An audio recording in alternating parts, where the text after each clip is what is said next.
wanted to ask, well, first about the rivalry. I mean, how intense is it going to be this time around, especially when you guys haven't won 4 times or on a 4-game losing streak? Thank you. Yeah. It's always a tough game. It's always a nervy game. It feels more than a normal game. I think, with the fact that they've had success over the years, that makes it more frustrating and a bigger game for most of us. Having said that, I think we still have to make sure that we prepare the right way, the proper way, and with a clear head. I think we've done that as much as we can in that quick turnaround.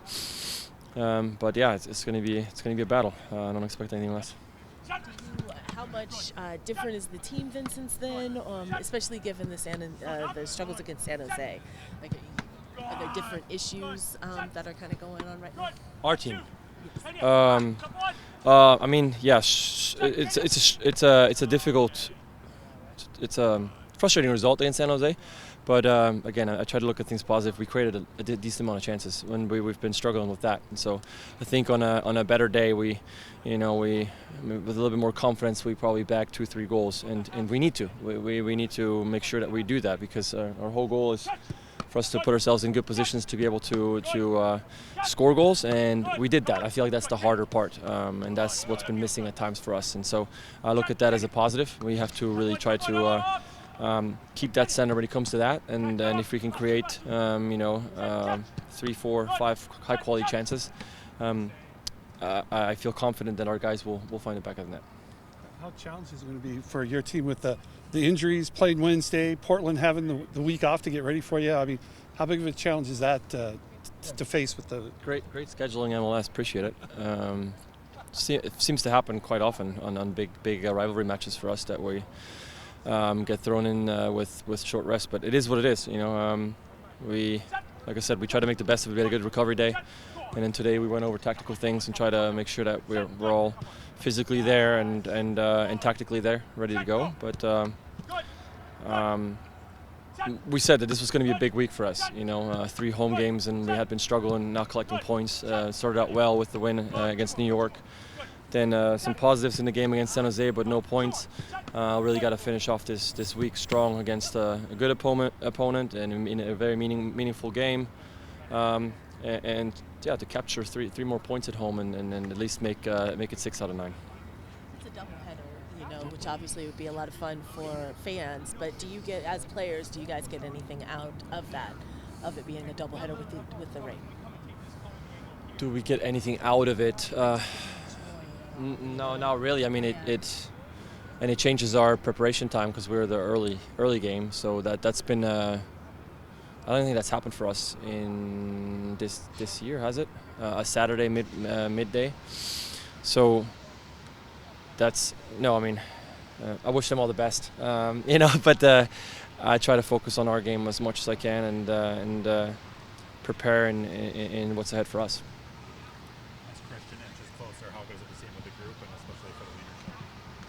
Yeah, it's great. It's great to see him back training, sweating with the guys, and I think when he was feeling things a little bit, he tried to step into that role right away, and at least in the locker room of trying to be there and be a leader. But maybe it happened a little too quickly. He's very eager. That's why he's really important for the team. He's a leader, and he knows what the team needs, and he tries to do whatever he can. But it's important for him to maybe take a step back and make sure that he's good. And now that we are seeing him make good strides and be in training, and you see his energy again, I think that's really good for the whole squad. And I'm looking forward to him being back on the pitch on weekends. Not related to Portland, but given concussions and wanting to make the game safer, could you ever imagine soccer without headers? No. That would have to change so many rules for that to become possible. We play a possession game once in a while where it's like keep the ball underneath your hips height, and that's really challenging, and we do that on a really small field. So I don't think that's feasible. Having said that, I think that the solution is in making sure that there's a proper protocol, and I say this coming from a player, someone who in a way hates the protocol because it's very tedious. It's, you know, nobody wants to be in concussion protocol because it's draining mentally. You have to do so many testings and things, but I understand that it is the right way to do it because it's scary. It's when you're going through it. I've had 4 or 5 myself, and luckily I've been able to find my way out of all of them. But the thought of having something like that become permanent is very, very scary. So I think they're doing the right thing. There's probably other levels that can be added to it at some point and make it more efficient or better. I'm not sure. We got to keep looking. I commend them for trying to implement new things here and there, and look out for the safety of the players. You, after having experienced it, is it hard to still play with the intensity, or I don't want to say reckless abandon, but not be cautious of it when you return? That it could happen again, like to keep those types of things out of your mind.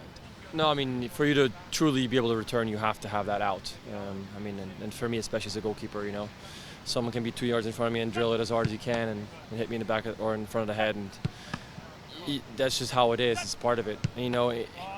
They're starting to say that we have to treat brain injuries the same way as all the other injuries, and it's the same way. My fingers and parts of my body are so banged up that I don't even want to know how it's going to feel when I'm 60. But that's kind of how you have to look at a brain too, I think. You have to really look at it and be like, hey, treat this one with the utmost respect, because there's probably going to be some kind of consequences for all the things that we do, going crazy out here. So, and the brain especially is one that we have to approach with a very, very serious mind. Yeah, definitely. I apologize if this was already asked, but 4 games in a row, you've lost to Portland. I know that they're all different, but how much of a motivation does that serve tomorrow, if at all? I think it serves as a motivation that we, are playing against a rival. I look at that because I think that's a positive. I try to always look at positives. We want to get more points out of this home stay. 3 games at home, and so we've only been able to capture 3. Got to make it 6 out of 9. And the rest, maybe some guys can find motivation in that. I try to stay away from it. It's negative for me. I try to look at positive things. So, but we'll be ready for it.